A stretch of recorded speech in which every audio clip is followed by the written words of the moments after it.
les 5 niveaux de foi que Dieu veut te faire traverser. Lequel est le tien aujourd'hui? As-tu déjà discerné que ta foi n'est pas figée, qu'elle traverse des saisons, qu'elle mûrit, qu'elle lutte, qu'elle tombe parfois, puis se relève? Certains chrétiens croient en Dieu depuis de longues années, et pourtant leur cœur reste prisonnier de la peur, de l'inquiétude ou du doute. D'autres, même quand les vents se lèvent, même quand aucun miracle ne vient, demeurent paisibles, enracinés, convaincus que Dieu est là. Comment expliquer une telle différence entre deux personnes qui invoquent le même nom, qui lisent la même Bible, qui fréquentent les mêmes assemblées? La vérité, c'est que la foi n'est pas un état figé.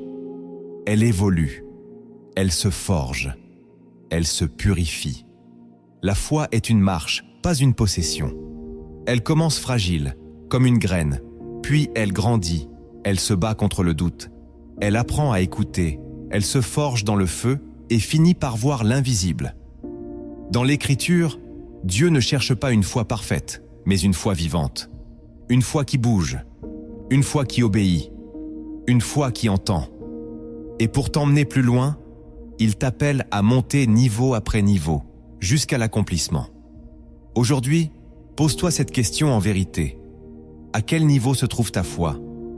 Or, sans la foi, il est impossible de lui être agréable. Hébreux chapitre 11, verset 6. Si ces paroles résonnent aujourd'hui dans ton cœur, ce n'est pas un hasard. Il y a des niveaux de foi que tu n'as pas encore franchis, et Dieu t'y appelle maintenant. Beaucoup croient, mais peu avancent. Beaucoup prient, mais peu comprennent que la foi se mesure à l'endroit où elle t'emmène. Certaines fois tremblent dans la tempête, d'autres marchent sur les eaux. Si tu ressens que Dieu veut t'élever, t'arracher à une foi stagnante, c'est que cette vidéo est pour toi. Reste jusqu'à la fin, car une prière t'attend pour fortifier ton cœur et révéler le prochain niveau. Abonne-toi dès maintenant à Lumière en Christ, clique sur j'aime et écris en commentaire. Je ne veux plus d'une foi qui stagne, je veux une foi qui avance. Le chemin commence ici. Dans toute l'histoire biblique, la foi n'a jamais été une théorie. Elle a toujours été un chemin. D'Abraham à Paul, de Moïse à Pierre, Dieu a élevé ses serviteurs en les faisant passer par des niveaux de foi de plus en plus profonds. La foi d'Abraham ne s'est pas formée le jour où il a quitté sa terre, mais à travers chaque pas, chaque silence, chaque sacrifice. Jésus lui-même a révélé que certains hommes avaient une petite foi. Matthieu chapitre 8, verset 26. Tandis que d'autres, comme le centenier romain, possédaient une grande foi. Matthieu chapitre 8, verset 10. Cela signifie que la foi se mesure, se purifie, se renforce. Et si aujourd'hui tu sens que ta foi est éprouvée, ce n'est pas un échec, c'est un appel.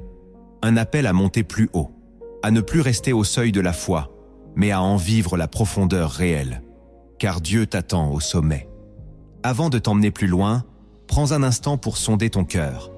Car ce que tu vas entendre n'est pas un simple enseignement, c'est un miroir spirituel. Ces 5 niveaux de foi ne sont pas des titres, ce sont des chemins vivants que Dieu trace en silence dans ta vie. Écoute attentivement. Tu vas découvrir où tu en es et où tu dois aller. Le premier niveau de foi que tu dois discerner, c'est la foi qui naît dans la survie. Elle n'est pas encore forte, mais elle existe. Elle se manifeste quand tu n'as plus d'autre choix que de t'accrocher. Ce n'est pas la foi des grandes proclamations, ni des victoires éclatantes. C'est la foi du silence. Celle qui dit simplement « Seigneur, je ne comprends pas, mais je suis encore là ». C'est la foi de Job, qui, dans l'effondrement de sa vie, a murmuré « L'Éternel a donné, l'Éternel a repris. Que le nom de l'Éternel soit béni. » Job chapitre 1, verset 21. Cette foi-là est souvent méprisée, car elle ne produit ni miracle, ni transformation visible. Mais c'est une foi réelle. C'est une graine enfouie sous la terre, invisible à l'œil humain, mais précieuse aux yeux de Dieu.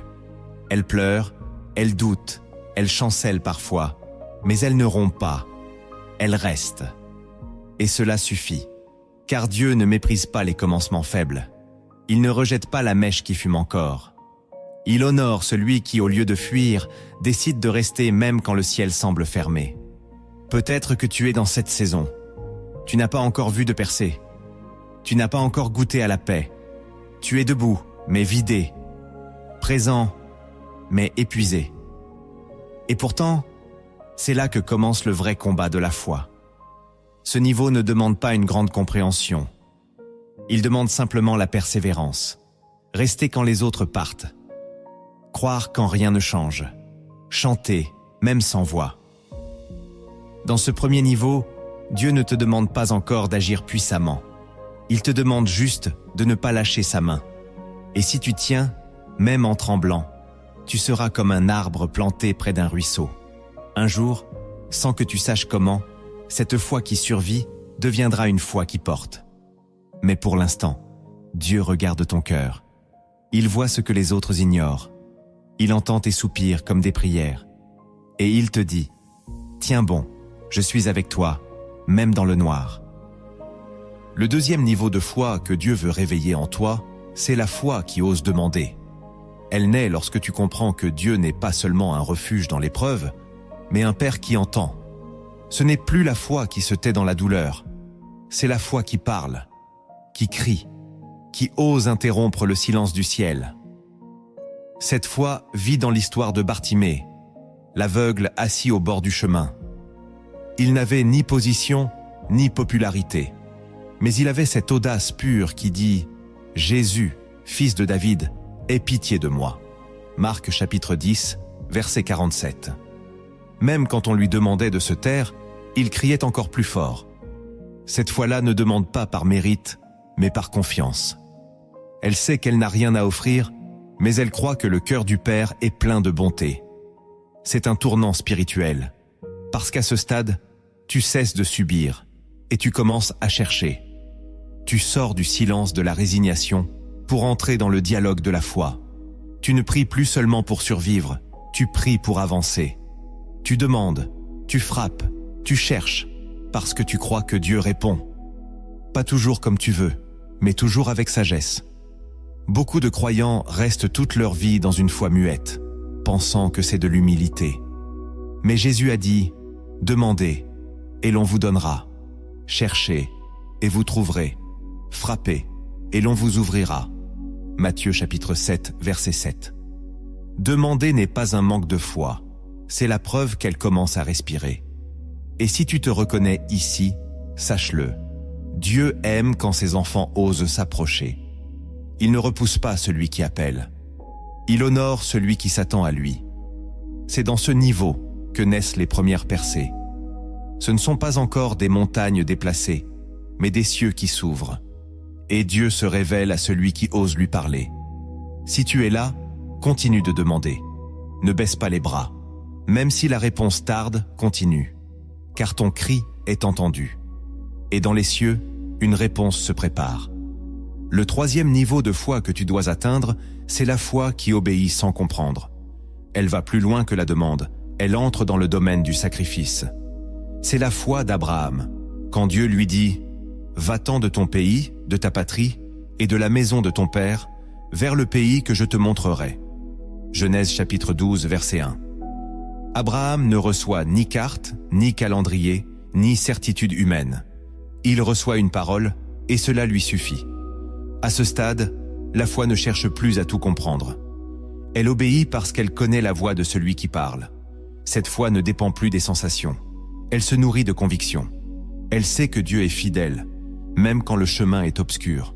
Et c'est ici que beaucoup s'arrêtent, parce que cette foi exige un renoncement.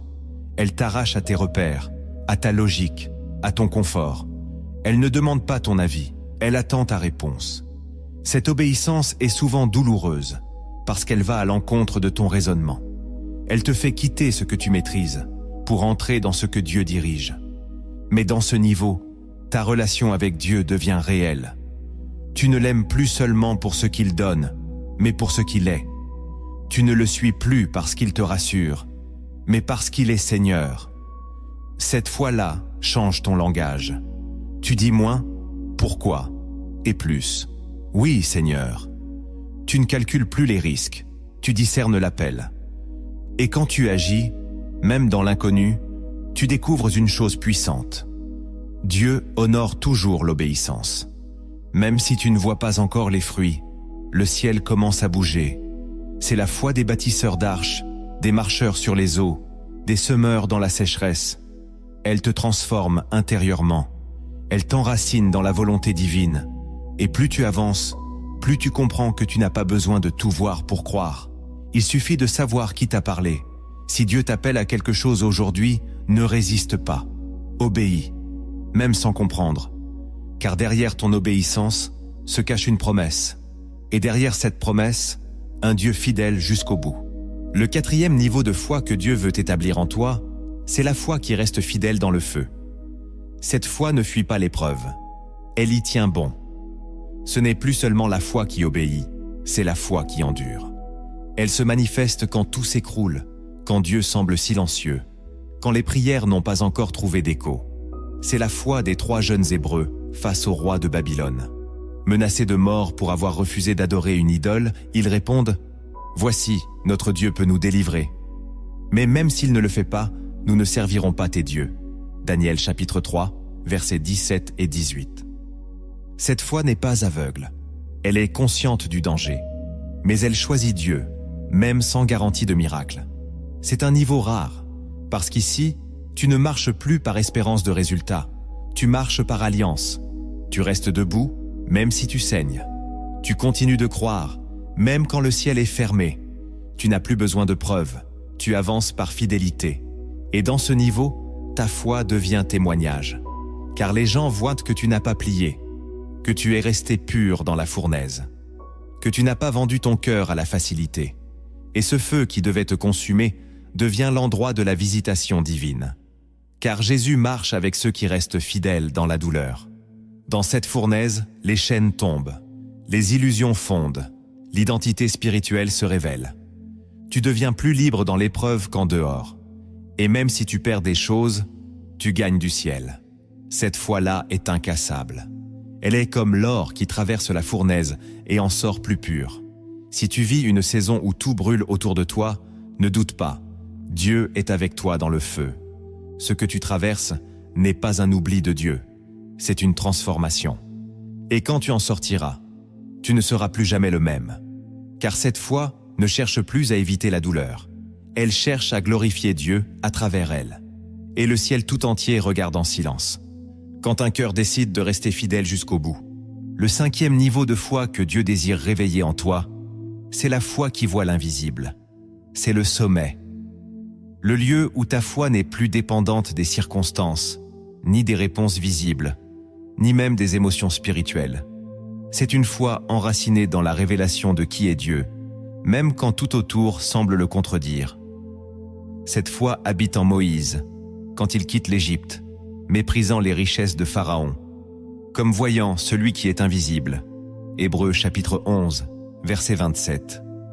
Ce niveau est rare, car il ne se manifeste pas dans le bruit, mais dans la profondeur du regard spirituel.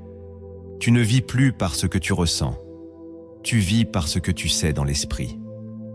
Tu avances même sans voix audible, parce que tu as appris à reconnaître sa présence dans le silence. C'est la foi des prophètes, des intercesseurs cachés, de ceux qui marchent avec Dieu dans le secret. À ce niveau, la paix devient indépendante des circonstances. Tu peux tout perdre, et pourtant tu restes aligné. Tu peux traverser le désert, et pourtant garder la vision. Tu ne cherches plus des signes pour croire.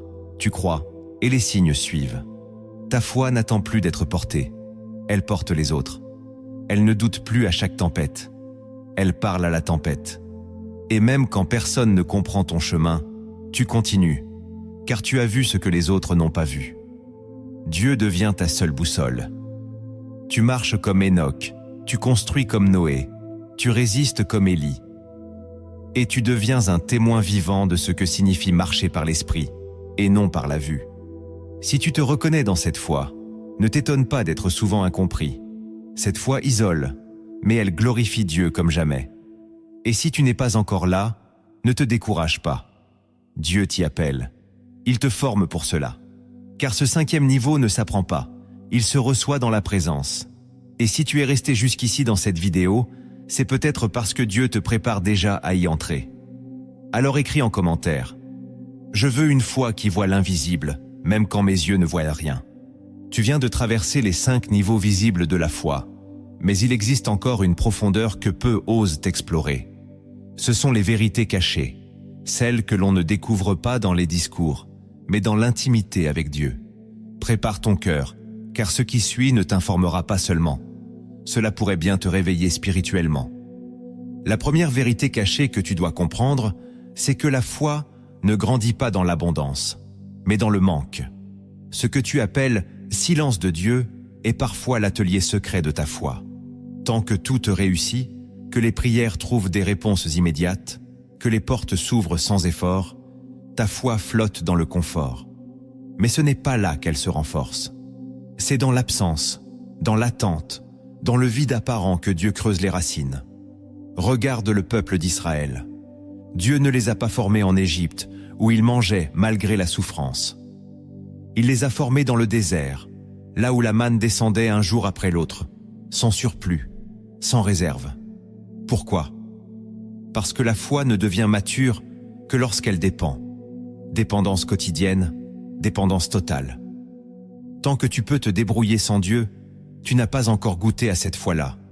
Et ce manque n'est pas un abandon, c'est une invitation à regarder plus haut, à chercher au-delà du visible, à apprendre que Dieu est fidèle, même quand la provision n'est pas prévisible. Ce n'est pas une punition, c'est une préparation. La foi qui a connu la disette est plus stable que celle qui a grandi dans l'excès. Elle n'est pas séduite par les bénédictions, car elle a appris à voir celui qui bénit, même quand il semble se cacher. Si tu es dans une saison de manque, ne la maudis pas. Elle est sacrée, elle est formatrice, elle est porteuse d'une révélation que seuls les affamés peuvent recevoir. Dieu ne t'a pas oublié. Il est juste en train de bâtir une foi qui ne s'écroulera pas au premier choc. Une foi qui saura proclamer, comme le prophète Habacuc, « Même si le figuier ne fleurit pas, moi, je me réjouirai en l'Éternel. » Habacuc chapitre 3, versets 17 à 18.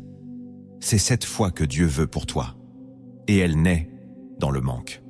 La deuxième vérité cachée que tu dois intégrer, c'est que la foi véritable commence là où s'arrêtent tes émotions. Tant que ta foi dépend de ce que tu ressens, elle reste fragile. Elle est comme une barque secouée par chaque vague d'humeur, chaque souffle de peur, chaque ombre de découragement. Mais Dieu ne bâtit pas sur les émotions, il bâtit sur la parole. La foi vient de ce qu'on entend, et ce qu'on entend vient de la parole de Christ. Romains chapitre 10, verset 17. C'est une déclaration puissante. Elle te révèle que la foi ne naît pas de ce que tu ressens, mais de ce que Dieu dit. Et cela change tout. Car un jour, tu n'auras plus de frissons quand tu pries. Tu ne ressentiras plus sa présence comme avant. Ton cœur sera sec, ton âme fatiguée. Et c'est là que Dieu t'invite à continuer malgré tout, à croire quand tu ne ressens rien, à marcher quand tu n'as aucune émotion pour t'accompagner. C'est dans ces moments-là que la foi devient solide. Elle se détache du visible et se fixe sur la parole. Si Dieu a dit, cela suffit. Si Dieu a promis, cela se fera. Même si mon âme se tait, même si mes larmes sont sèches, ma foi parle encore. Elle proclame ce que l'Esprit a dit, pas ce que mes sentiments me soufflent. C'est une maturité spirituelle que peu atteignent, car elle demande un arrachement à cette dépendance affective que nous entretenons avec le ciel. Dieu n'est pas là pour flatter tes émotions. Il est là pour affermir ton esprit. Et plus ta foi se détache du ressenti, plus elle devient stable, indestructible, constante. Elle cesse d'être une réaction. Elle devient une position, une conviction posée dans l'éternité. Si tu apprends à croire quand tu ne ressens rien, tu entreras dans une dimension où l'absence d'émotion ne sera plus une crise, mais une opportunité d'aller plus loin dans la confiance. Là commence la foi mature. La troisième vérité cachée que tu dois reconnaître, c'est que la foi ne te protège pas de l'épreuve. Elle te traverse au milieu d'elle. Beaucoup pensent que croire en Dieu devrait épargner la souffrance, éviter les pertes, contourner les douleurs. Et quand l'épreuve frappe malgré leur foi, ils doutent, ils chancellent, ils se demandent où est passé Dieu. Mais ils oublient une chose. La foi ne t'évite pas la tempête. Elle t'y établit. Regarde les disciples sur le lac. Jésus est dans la barque, et pourtant la tempête se lève. Le vent souffle, les vagues menacent. Ils paniquent. Et Jésus dort. Pas parce qu'il est indifférent, mais parce qu'il est en paix. Sa foi n'était pas dans l'absence de l'épreuve, mais dans la présence du Père au milieu d'elle. C'est cela, la foi mature. Elle ne cherche pas à échapper au combat. Elle choisit de faire confiance pendant qu'il fait rage. Elle ne dit pas « Seigneur, sauve-moi pour que j'aie la paix ». Elle dit « Seigneur, sois avec moi même si la paix tarde ». La vraie foi ne demande pas un parcours facile. Elle demande une présence fidèle. Et cette présence suffit. C'est pourquoi la foi n'est pas un abri contre la douleur. C'est une ancre, une force intérieure qui te permet de rester debout quand tout autour de toi chancelle. Elle te permet de dire comme David, « Même quand je marche dans la vallée de l'ombre de la mort, je ne crains aucun mal, car tu es avec moi. » Psaume 23, verset 4. Tu ne pries pas pour fuir les vallées. Tu pries pour y marcher accompagné. Et si aujourd'hui tu vis une tempête malgré ta foi, ne la rejette pas. Elle ne contredit pas ta foi. Elle la révèle. Car c'est dans l'épreuve que la foi prouve ce qu'elle vaut vraiment. Et si tu tiens bon, si tu refuses d'abandonner, tu verras qu'il y a une paix plus grande que les vagues et un Dieu qui règne au milieu des vents. La quatrième vérité cachée que tu dois accueillir, c'est que la foi ne cherche pas toujours des réponses. Elle cherche la face de Dieu. Trop souvent, notre foi devient transactionnelle. On prie pour obtenir, on croit pour recevoir, on persévère pour voir un résultat. Mais cette dynamique, bien qu'humaine, limite la profondeur de la foi véritable. Car la foi n'a pas été conçue pour fonctionner uniquement dans le cadre de la demande. Elle a été créée pour nourrir une intimité. La foi la plus pure n'est pas celle qui obtient des miracles, mais celle qui cherche la présence de Dieu, même sans bénéfice immédiat. Le psaume 27, verset 8, dit « Mon cœur dit de ta part, cherchez ma face. Je cherche ta face, ô Éternel. » C'est cela, le cœur de la foi mature. Elle ne dit pas « Seigneur, donne-moi ». Elle dit « Seigneur, montre-moi qui tu es. » Et là, une transformation profonde commence. Car plus tu cherches sa face, moins tu es obsédé par ce qu'il peut te donner. Tu entres dans une dimension où la communion devient plus importante que la bénédiction, où ton esprit se nourrit de sa voix, et non plus seulement de ses œuvres. C'est là que tu grandis, là que ta foi devient légère, paisible, solide. Tu n'es plus ballotté par les délais, ni découragé par les silences. Tu as vu son visage, et cela suffit. Tu sais qu'il est bon, même quand il est silencieux. Tu sais qu'il est fidèle, même quand rien ne change. La foi qui cherche la face de Dieu devient indestructible, car elle est construite sur une relation, pas sur des résultats. Et c'est cette foi-là que Dieu recherche aujourd'hui. Une foi qui dit comme Moïse, « Si tu ne marches pas toi-même avec nous, ne nous fais pas partir d'ici. » Exode chapitre 33, verset 15.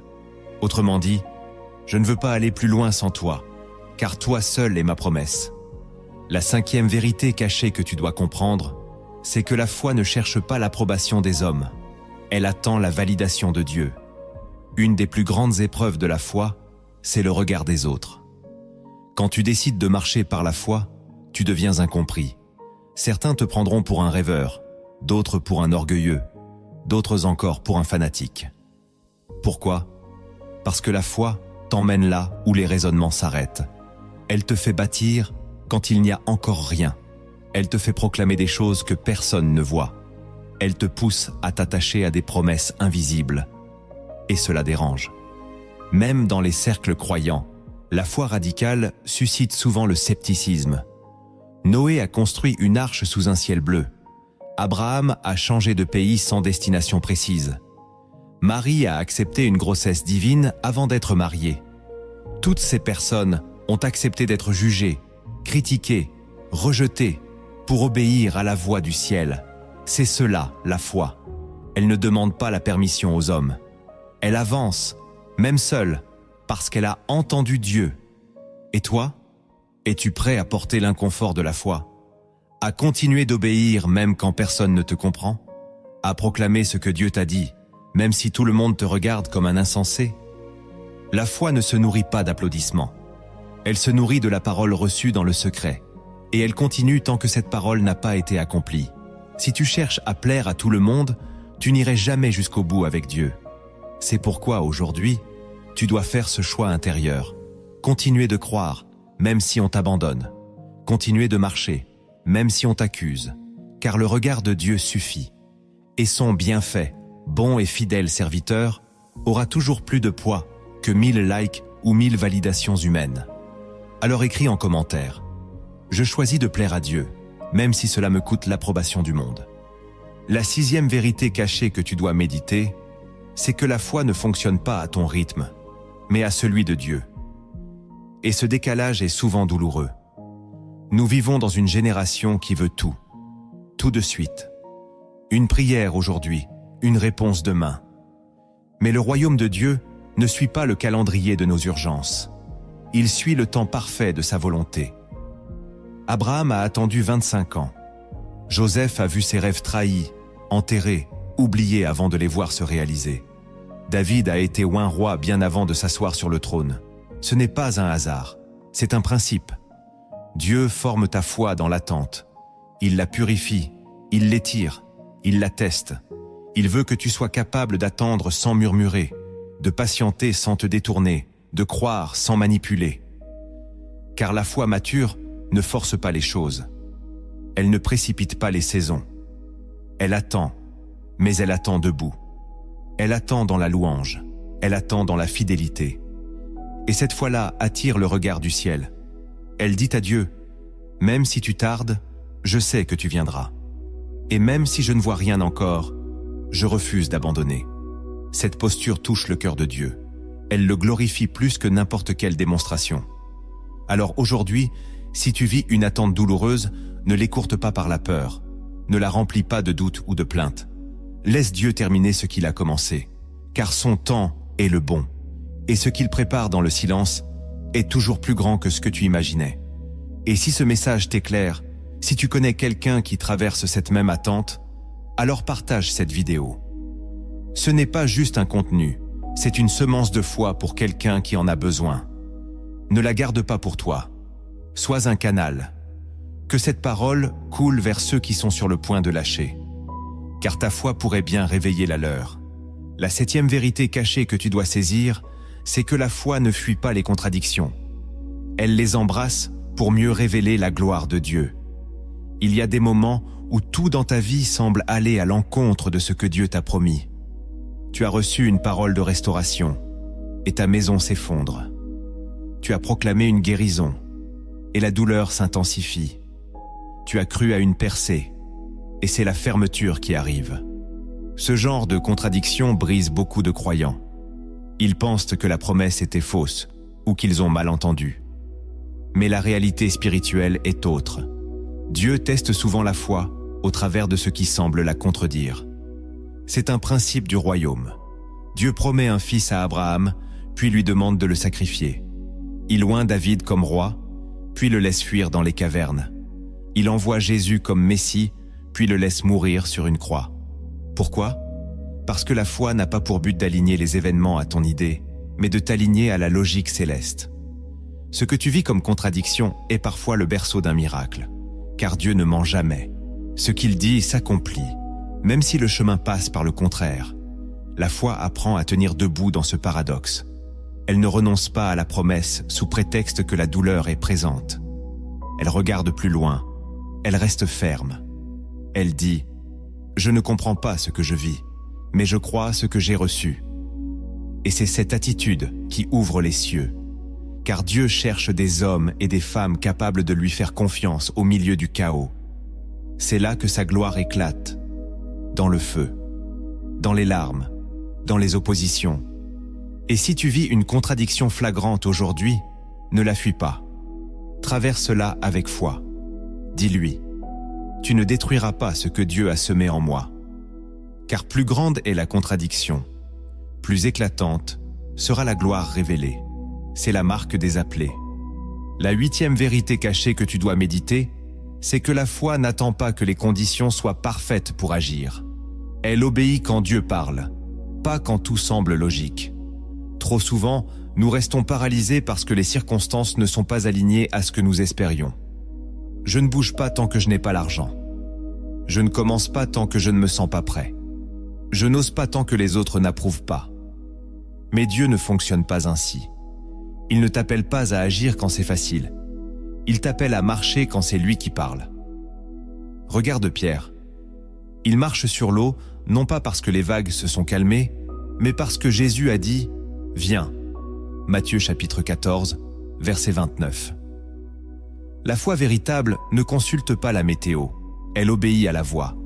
Elle ne demande pas la validation du vent, elle regarde au Fils. Et c'est ce pas de foi, souvent risqué, qui ouvre le chemin. Car Dieu ne te montrera pas toujours toute l'échelle. Parfois, il ne te donne que le premier barreau. Et tant que tu ne mets pas le pied dessus, rien ne se révèle. La provision vient souvent en marchant, pas avant. Le soutien arrive souvent en cours de route, pas au départ. C'est pourquoi ceux qui attendent des conditions idéales stagnent spirituellement. Ils collectionnent les promesses, mais ne vivent jamais les percées. Si Dieu t'a parlé, commence. Même petit, même dans l'incertitude, même avec tremblement. Ce n'est pas l'environnement qui valide ton appel, c'est ton obéissance. Et plus tu avances, plus les choses s'ouvrent. C'est ainsi que Dieu agit. Il cache la suite pour t'apprendre à lui faire confiance aujourd'hui. Si tu veux vivre dans la foi, tu dois apprendre à bouger dans l'inconfort, à planter dans la sécheresse, à louer dans le manque et à croire que le miracle ne précède pas toujours le pas, mais qu'il le suit. La 9e vérité cachée que tu dois intégrer, c'est que la foi te sépare avant de t'élever. On ne le dit pas assez, mais chaque marche de foi authentique implique une forme de rupture, une séparation intérieure, une mise à l'écart parfois brutale. Pourquoi ? Parce que Dieu ne construit pas une foi durable sur des fondations mélangées.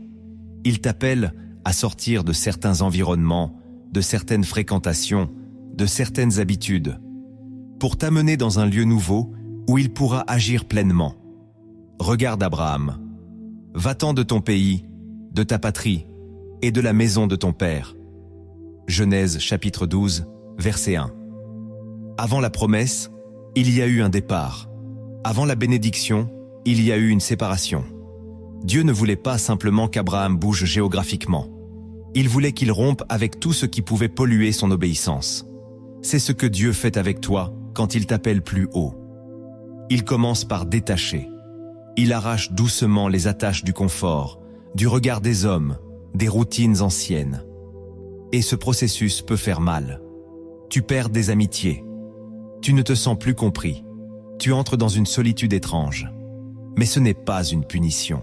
C'est une préparation. Car Dieu purifie ton entourage avant de t'élever. Il simplifie ton paysage intérieur pour que tu puisses entendre clairement sa voix. Et si tu refuses cette séparation, tu retardes ta croissance. Tu restes accroché à ce que Dieu voulait que tu laisses. C'est pour cela que certaines percées tardent. Tu ne veux pas lâcher.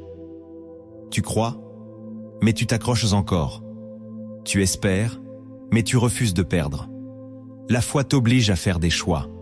Elle dit « Je préfère Dieu seul que 1000 appuis humains ». Et quand tu acceptes cette mise à part, tu découvres une liberté nouvelle. Tu entres dans une terre où Dieu devient ton seul repère. Là, il parle. Là, il ouvre. Là, il agit. Si tu ressens une séparation dans ta vie actuelle, ne t'inquiète pas. Tu n'es pas rejeté. Tu es simplement en train d'être mis à part pour quelque chose de plus grand. La 10e vérité cachée que tu dois graver dans ton esprit, c'est que la foi ne change pas seulement ta vie. Elle change ta nature. Beaucoup cherchent à utiliser la foi comme un outil pour obtenir, pour franchir, pour traverser. Mais la foi, telle que Dieu l'a conçue, n'est pas seulement un moyen, c'est une métamorphose. Elle ne t'aide pas seulement à accomplir des choses, elle fait de toi une autre personne. Elle transforme ton regard, ton langage, ton cœur. Elle te façonne de l'intérieur pour que tu ne sois plus un simple croyant, mais un homme ou une femme qui marche dans une nouvelle identité. Paul l'exprime avec force. J'ai été crucifié avec Christ. Et si je vis, ce n'est plus moi qui vis, c'est Christ qui vit en moi. Ma vie présente dans la chair, je la vis dans la foi au Fils de Dieu. Galates chapitre 2 verset 20. Voilà la révélation ultime. La foi te décentre. Elle ne fait pas simplement de toi un être béni, elle fait de toi un être crucifié et relevé. Un être rempli d'une vie nouvelle, conduite non plus par le moi, mais par Christ lui-même. Et ce genre de foi bouleverse tout. Tu ne réagis plus comme avant. Tu ne prends plus tes décisions selon la peur ou l'intérêt. Tu marches dans une autorité qui vient d'en haut. Ta foi devient ton atmosphère. Tu n'as plus besoin de prouver, tu portes. Tu n'as plus besoin de convaincre, tu incarnes. Et le monde autour de toi le perçoit. Il sent une paix qu'il ne comprend pas, une lumière qu'il ne peut pas éteindre. C'est le fruit d'une foi vécue, pas récitée. Une foi qui est devenue ta nature. Voilà pourquoi Dieu permet tant de processus. Il ne veut pas simplement t'utiliser, il veut te transformer. Et si aujourd'hui, tu sens que tu n'es plus la même personne qu'hier, que ta foi t'a arraché à ton ancienne manière d'être, alors réjouis-toi. Tu es en train de ressembler à celui en qui tu crois. Maintenant que ces vérités sont déposées dans ton cœur, il est temps de descendre du sommet de la révélation pour marcher sur le chemin de la transformation. Car la foi ne s'admire pas, elle s'applique. Dans cette partie, tu découvriras comment incarner chaque niveau et poser des actes concrets qui ouvrent les portes de ta destinée spirituelle. Le premier acte que tu dois poser pour transformer ta foi, c'est de rompre avec l'illusion du contrôle. Tant que tu cherches à tout maîtriser, tu limites l'espace où Dieu peut agir. La foi commence véritablement là où tes calculs s'arrêtent. Beaucoup prient, jeûnent, adorent, mais restent intérieurement crispés. Ils disent « Seigneur, je te fais confiance », mais gardent toujours un plan B caché dans leur cœur. Ils avancent, mais avec les freins serrés. Ils obéissent, mais à condition que le chemin leur paraisse cohérent. Et cette tension intérieure crée une foi stagnante, qui doute en silence. Mais Jésus n'a jamais promis un chemin prévisible. Il a promis sa présence. Et cela suffit. Rompre avec le contrôle, ce n'est pas tomber dans l'irresponsabilité, c'est abandonner la prétention d'être ton propre sauveur. C'est dire à Dieu, je ne comprends pas tout, mais je te remets tout. C'est marcher avec la paix de celui qui sait que sa vie est entre les mains d'un Dieu parfait. Et ce lâcher-prise se manifeste par des actes simples mais puissants. Obéir même quand le plan est flou. Avancer même sans avoir toutes les réponses. Semer même dans une terre aride. Aimer même quand tu n'es pas sûr du retour. Ce sont ces décisions qui déverrouillent les blocages spirituels. Dieu ne veut pas seulement t'apprendre à prier. Il veut t'apprendre à lui faire confiance dans le silence, dans l'attente, dans le chaos. Et ce niveau de foi ne s'atteint pas par la force, mais par l'abandon. Il te faudra peut-être déposer ton agenda, ton plan de vie, ton image, ton besoin d'avoir toujours raison. Mais en échange, tu recevras une paix que le monde ne peut ni comprendre, ni enlever. Et là, ta foi cessera d'être un effort, pour devenir une respiration, une posture, une manière d'exister. Dieu ne cherche pas des experts. Il cherche des cœurs capables de lâcher prise pour le suivre. Alors aujourd'hui, ouvre les mains. Lâche ce que tu crois devoir contrôler. Et tu verras que le Dieu que tu suis sait exactement ce qu'il fait. Même quand toi, tu ne le vois pas encore. Le deuxième acte que tu dois poser pour transformer ta foi, c'est de parler comme si la promesse était déjà accomplie. Trop de croyants vivent une foi silencieuse ou hésitante. Ils prient en secret, croient intérieurement, mais leur bouche reste remplie de doutes, de plaintes ou de phrases qui contredisent leur espérance. Pourtant, la parole de Dieu est claire. Je crois, c'est pourquoi je parle. Psaume 116, verset 10, repris dans 2 Corinthiens chapitre 4, verset 13. Il y a une puissance spirituelle immense dans le fait de proclamer ce que Dieu t'a dit, même quand rien ne l'annonce encore. C'est une arme invisible contre le découragement, contre la peur, contre les attaques de l'ennemi. Ce que tu déclares aligne ton cœur, ton âme et ton atmosphère. Quand tu dis « Dieu est fidèle », alors même que tu vis un retard, tu crées un climat de foi. Quand tu proclames « Je verrai la main de Dieu dans ma situation », tu ouvres une brèche spirituelle pour que le ciel intervienne. Ce n'est pas de la prétention, c'est l'expression d'une foi vivante. Et plus tu t'habitues à parler avec la foi, plus ton âme apprend à se soumettre à ce que Dieu a dit. Bien sûr, il ne s'agit pas de réciter des formules ou de faire semblant. Il s'agit de parler comme quelqu'un qui a entendu Dieu dans le secret. Comme Noé qui bâtissait l'arche sous un ciel bleu. Comme David qui appelait l'Éternel son rocher alors qu'il fuyait pour sa vie. Comme Jésus qui remerciait le Père avant même de voir Lazare sortir du tombeau. C'est une posture spirituelle, une déclaration de confiance, et elle transforme ton intérieur. Elle fait passer ta foi du silence à la manifestation. Aujourd'hui, commence à parler différemment. Parle à ton âme, parle à tes situations, parle à l'avenir. Et parle de ton Dieu comme celui qui agit, même quand tu ne le vois pas encore. La foi se nourrit de vérités proclamées. Ouvre la bouche et laisse le ciel l'habiter. Le troisième acte que tu dois poser pour transformer ta foi, c'est d'ancrer chaque journée dans la louange, même quand tu n'en ressens pas l'envie. La foi ne se nourrit pas seulement de prière ou de silence. Elle se fortifie dans la louange intentionnelle. Ce n'est pas une option, c'est une stratégie spirituelle. Quand tu loues, tu réalignes ton regard. Tu déplaces ton attention du problème vers celui qui domine tout. Tu arraches ton âme à ses préoccupations pour la remettre dans la présence de Dieu. Et ce simple choix, répété jour après jour, change l'atmosphère de ton cœur. Le psalmiste déclare « Je bénirai l'Éternel en tout temps. Sa louange sera toujours dans ma bouche. » Psaume 34, verset 2.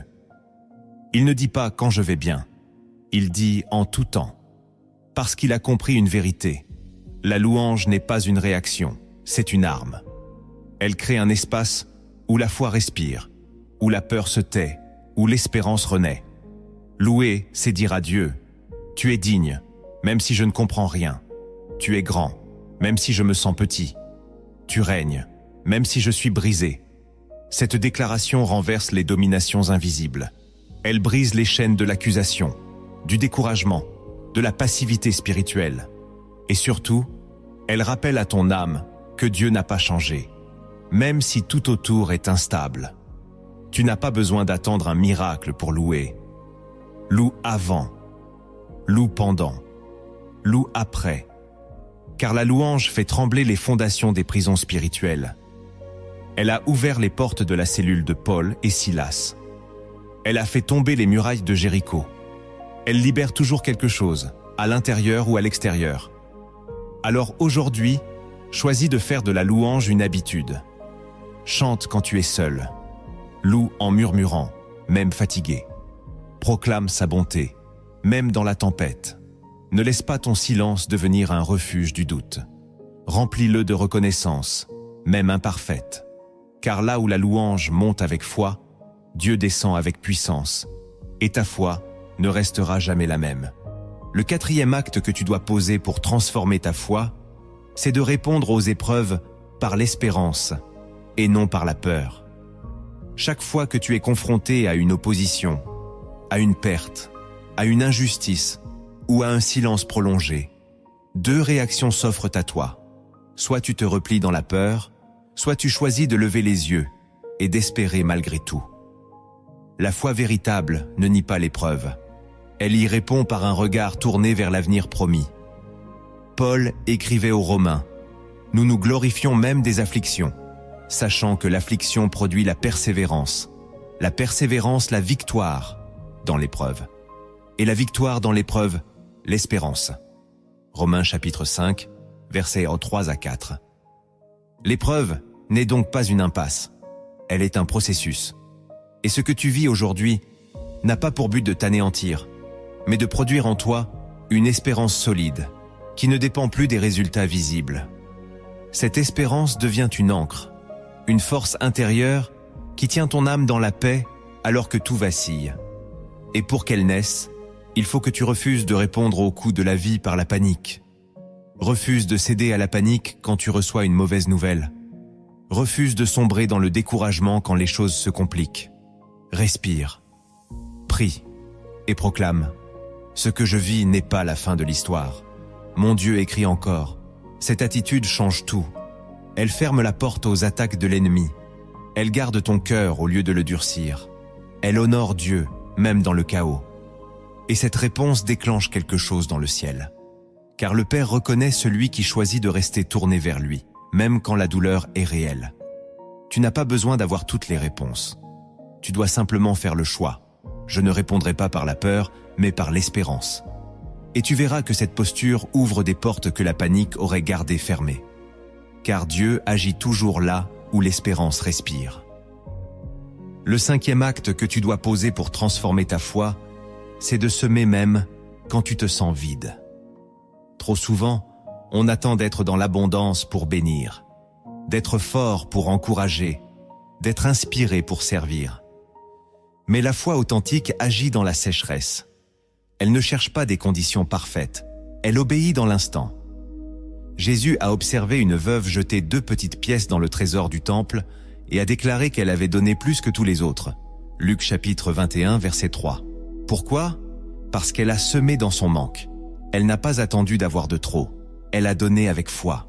Et ce geste, invisible aux hommes, a été immortalisé par Dieu.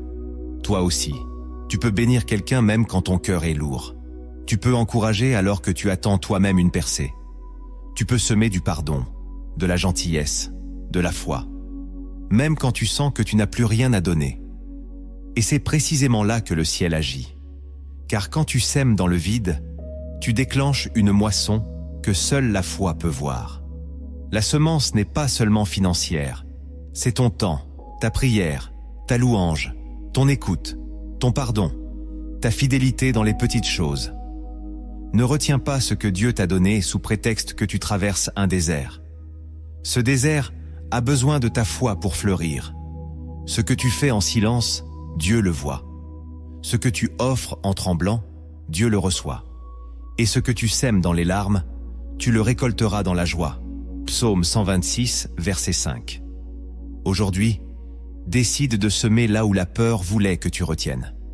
Sème par choix, par obéissance, par foi. Et écris en commentaire. Je choisis de semer, même quand je me sens vide, car je sais que Dieu est fidèle. Tu n'imagines pas ce que cette posture peut déclencher. Le ciel ne répond pas aux apparences, mais à la foi en mouvement. Et même si personne ne te voit, ton Père, lui, te regarde. Et il prépare déjà la moisson. Le 6e acte que tu dois poser pour transformer ta foi, c'est de refuser de faire des compromis avec ta sanctification, même quand l'attente se prolonge. Lorsque les promesses tardent, lorsque rien ne semble bouger, la tentation est grande d'adoucir la voix de Dieu, d'arranger un peu sa volonté, de négocier avec le péché. C'est une séduction subtile mais dangereuse. Dieu comprendra, juste cette fois. Je suis fatigué d'attendre, il faut bien avancer par moi-même. Et sans t'en rendre compte, tu échanges une destinée divine contre une solution temporaire. La foi véritable, elle, ne trahit pas la sainteté de Dieu, même dans la frustration. Elle reste droite, même seule. Elle garde le cœur pur, même si les délais semblent injustes. Regarde Joseph. Emprisonné, oublié, trahi, il aurait pu céder à l'amertume, à la vengeance ou au péché quand la femme de Potiphar lui a tendu un piège. Mais il a répondu : « Comment ferais-je un aussi grand mal et pécherais-je contre Dieu ?» Genèse chapitre 39, verset 9. Voilà une foi qui craint Dieu plus qu'elle ne cherche le confort. Une foi qui dit « Je préfère attendre avec Dieu que réussir sans lui ». Et c'est cette intégrité-là que le ciel honore. Parce que Dieu ne cherche pas seulement des gens qui croient en ses promesses. Il cherche des cœurs qui lui restent fidèles quand tout en eux crie l'impatience. Garde ton cœur pur. Garde tes yeux fixés. Refuse les raccourcis. Refuse les alliances qui salissent ta conscience. Refuse les petits arrangements avec la vérité. Ce que Dieu prépare pour toi ne peut s'acheter au prix du compromis. Et plus tu t'attaches à sa sainteté, plus ta foi s'ancre dans l'Éternel. Ce que tu refuses aujourd'hui dans l'obéissance deviendra la base de ce que Dieu t'accordera demain dans sa justice. Alors tiens bon, ne cède pas, même si personne ne comprend ton choix, même si la solitude est réelle. Ta fidélité dans le secret sera récompensée au grand jour, car Dieu est fidèle à ceux qui refusent de le trahir, même dans l'ombre. Le 7e acte que tu dois poser pour transformer ta foi, c'est de te souvenir chaque jour de ce que Dieu a déjà fait pour toi. La foi ne se construit pas uniquement sur ce que tu espères, mais aussi sur ce que tu n'as pas oublié. Trop de croyants tombent dans l'ingratitude spirituelle. Dès qu'une nouvelle épreuve arrive, ils paniquent, ils doutent, ils parlent comme si Dieu ne les avait jamais aidés auparavant. Et c'est là que la foi faiblit, car un cœur oublieux devient vulnérable, mais un cœur reconnaissant devient inébranlable. David, avant d'affronter Goliath, s'est souvenu du lion et de l'ours. 1 Samuel, chapitre 17, verset 37. Il s'est appuyé sur ce que Dieu avait déjà fait pour faire face à ce qu'il n'avait jamais affronté. Voilà le secret. Ta mémoire spirituelle est une arme. Si tu te rappelles comment Dieu t'a protégé, guéri, restauré, pardonné, soutenu, alors tu ne te laisseras pas écraser par ce que tu vis aujourd'hui. Rappelle-toi, note ses œuvres, parle-en, proclame-les, enseigne-les à tes enfants. Chaque souvenir devient un fondement, chaque témoignage devient une pierre sur laquelle bâtir. Et plus tu rends grâce pour ce qui est passé, plus ta foi devient audacieuse pour ce qui est à venir. C'est cette mémoire vivante qui alimente une foi vivante. Ne laisse pas les soucis d'aujourd'hui effacer les miracles d'hier. Car si Dieu l'a fait une fois, il peut le faire encore. Et ce qu'il a commencé en toi, il le mènera à terme. Alors chaque jour, même dans la lutte, rappelle-toi, il a déjà été fidèle. Et cette vérité suffit à faire taire la peur. Avant de clôturer cette partie, écoute bien cette histoire. Elle ne vient pas de la tradition, ni de la logique, mais d'un murmure spirituel. Derrière ces images simples se cache une vérité que seule la foi peut saisir. Car parfois, une parabole révèle plus qu'un long enseignement. Il était une fois, dans un village aride, un vieil homme que tous appelaient le semeur silencieux. Il vivait seul, à l'écart, dans une petite maison faite de terre cuite. Chaque matin, il quittait son seuil avec un sac de graines qu'il portait sur l'épaule. Et chaque matin, il semait, sans jamais rien récolter. Les villageois le regardaient avec moquerie. « Regardez-le, il parle au ciel et plante dans la poussière. Quel fou, disait-il. Car la terre était sèche depuis des années. Aucune pluie, aucun fruit, aucun espoir. Et pourtant, lui, il semait. Un jour, un jeune garçon s'approcha de lui et lui demanda « Pourquoi continues-tu à semer si la terre ne donne rien ?» Le vieux sourit. « Parce que j'ai entendu une voix. Elle m'a dit que la pluie viendrait un jour, sans prévenir, et que seuls les champs préparés porteraient du fruit. » Le garçon, intrigué, décida de rester. Chaque matin, il observait. Chaque soir, il voyait le vieil homme rentrer les mains vides, mais les yeux pleins de paix. Les années passèrent. Le garçon devint un jeune homme, puis un adulte. Et le semeur silencieux mourut, seul, sans avoir vu de récolte. On l'oublia rapidement. La poussière recouvrit ses sillons, et son nom fut effacé des mémoires.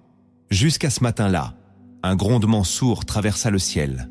Les nuages noirs s'amassèrent, et une pluie soudaine, violente, éclata sur le village. Une pluie qu'aucun ciel n'avait annoncée.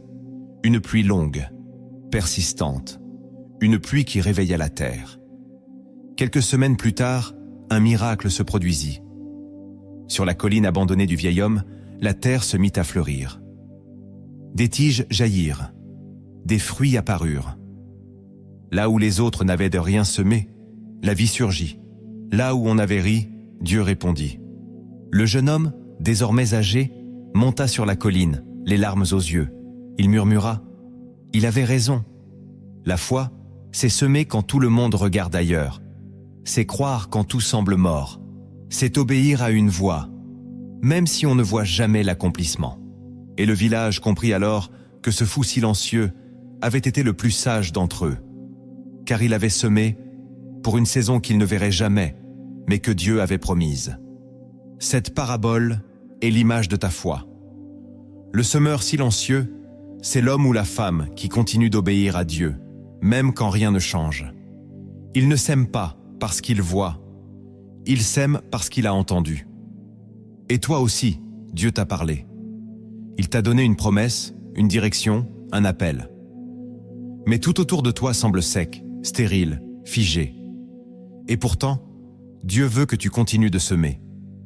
Car la pluie vient toujours au temps fixé, pas à ton rythme, mais au sien. Et quand elle viendra, seuls ceux qui auront semé verront la récolte. La foi, ce n'est pas comprendre la météo spirituelle. C'est croire en la fidélité de celui qui tient les saisons entre ses mains. Continue donc. Sème encore. Ne cherche pas à convaincre les hommes. Prépare ton champ. Car ce que tu fais dans le silence, Dieu s'en souviendra, au jour de la visitation. Aujourd'hui, tu as compris que la foi n'est pas une théorie, mais une progression. 5 niveaux que Dieu désire te faire traverser, non pas pour t'impressionner, mais pour te transformer. Tu as vu la foi qui survit dans la nuit, celle qui ose demander, celle qui obéit sans comprendre, celle qui reste fidèle dans le feu, et enfin, celle qui voit l'invisible.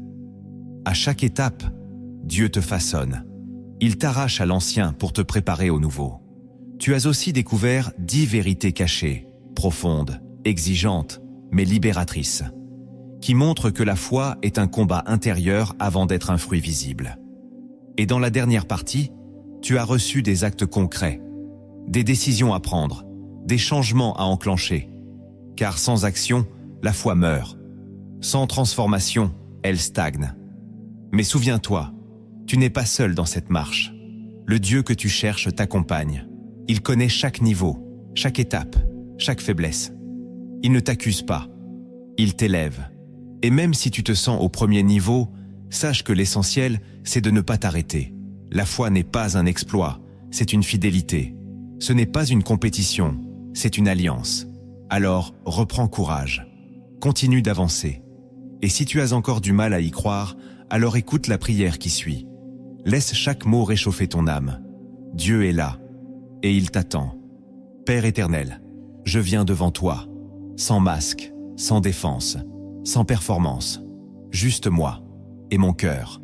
Ce cœur fatigué parfois, secoué souvent, mais qui continue de battre pour toi. Je te loue parce que tu n'attends pas de moi une foi parfaite. Tu cherches une foi vivante, honnête, tremblante peut-être, mais vraie.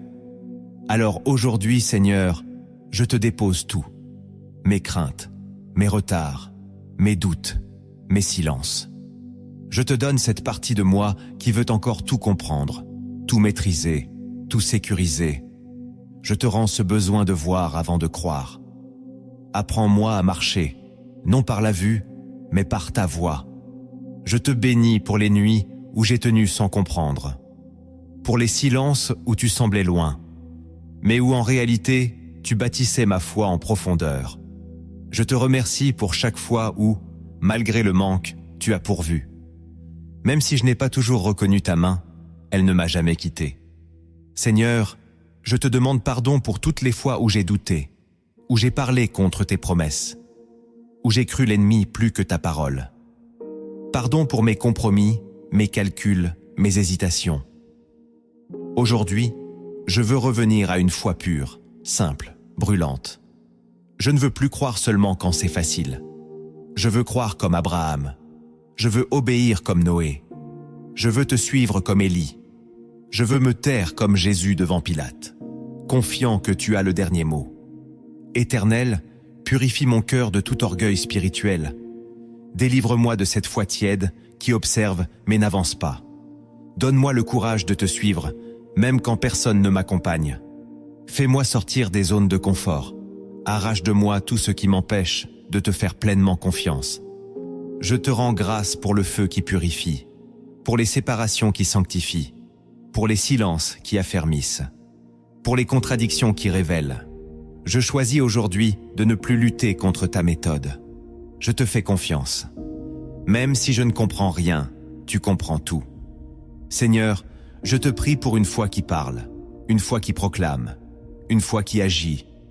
Je refuse de rester dans le souvenir des miracles passés. Je veux te voir encore. Je veux te servir encore. Je veux marcher encore. Lève-moi, fortifie mes genoux fléchissants, éclaire mes pas, et donne-moi cette paix qui surpasse l'intelligence. Je te prie pour chaque personne qui regarde cette vidéo en ce moment.